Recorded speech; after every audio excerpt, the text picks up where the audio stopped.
Well, it's been nearly a year since a tornado spawned by Hurricane Milton hit parts of Port Salerno and the community over there. And while some folks are still working on repairing their homes, others are still finding different living arrangements. One woman is getting ready to move into her second option, a tiny home in her own front yard. All right, Al Peffley joins us live there with what's to come. Al.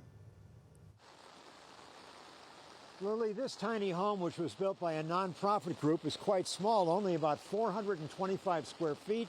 But a tornado victim told me she can't wait to move in here.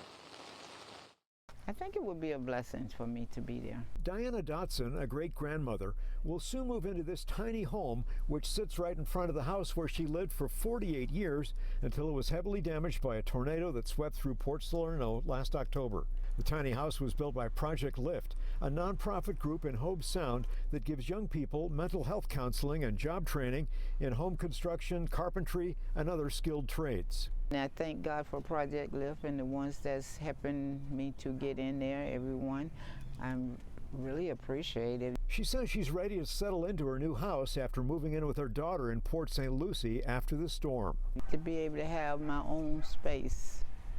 It's nothing like having your own space. Not that I'm not grateful for my children, which I am very highly grateful, but I'd rather have my own space. The tiny home will be temporary as she waits for extensive repairs on her home.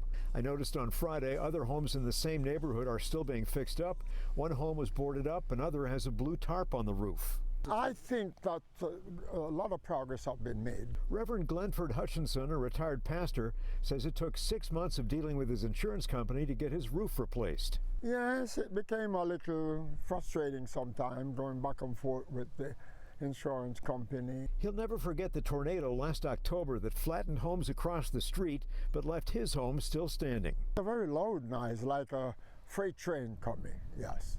And were you frightened? You must have been. Well, of course, you know, something like that would definitely alert you.